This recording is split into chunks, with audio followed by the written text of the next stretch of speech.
Napiangal daw tadangamin. I am Vincent Agustin from Kalanasan, Apayao.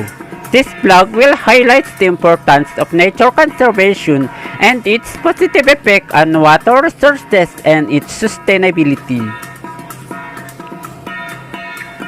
Here in Apayao, there is an existing traditional practice of the Isnag tribe known as Lapat o ang pagbabawal sa isang espesipikong lugar o ari-arian ng isang pamilyang namatayan from any outside intrusion na tumatagal sa loob ng isang taon.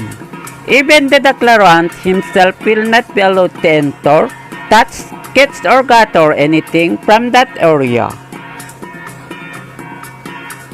Traditionally, itinedeklara ang lapat bilang pagpapakita ng pagmamahal sa isang namatay na mahal sa buhay. Pero nakita ng lokal na pamahalaan ang magandang epekto nito sa nature conservation kung kaya't na-institutionalize na ngayon bilang lokal na batas, lalo na dito sa Kalanasan. In fact, ang lapat ng Kalanasan na Apayao ay nagsisilbi na ngayon bilang blueprint ng nature conservation sa buong region ng Cordillera. Dahilan ito upang makasurvive ang Philippine Eagle sa Luzon na naglalagi sa kagubatan ng Kalanasan. Lapat ay karaniwang traditional o institutionalized. Mayroon itong mga sipit o pananda kung saan identified ang haba at lawak ng lapat. Ito ay sa dahilang kinakailangang irehistro muna sa lokal na pamahalaan ang naturang area na idineklarang lapat upang lubos itong kilalanin.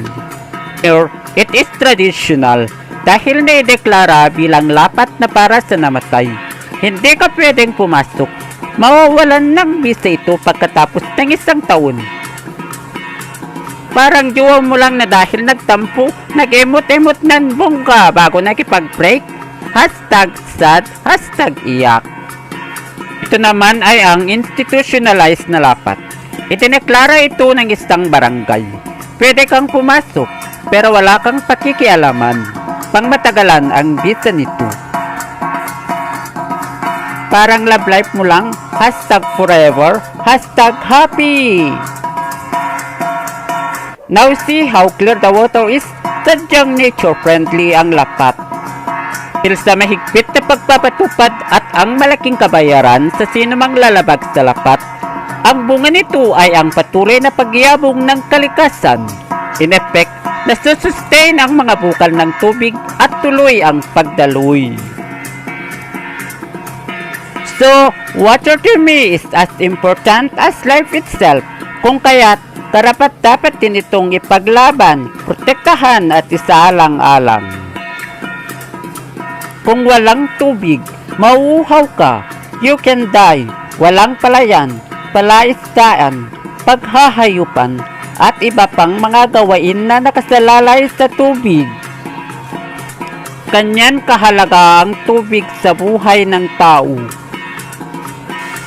So yes, as a part of the Isnag community, I will help in maintaining my town's water resources by respecting and abiding the laws and lapat, as well as to discourage anyone in dumping their garbage in any bodies of water.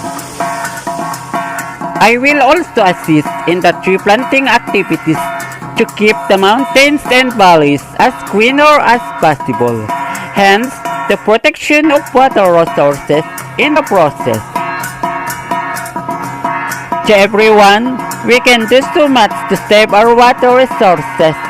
Just find it in your heart the love that will sustain our willingness to save ourselves and the future generation from water scarcity. Save our forests, save our water resources. Magyaman, tadangamin!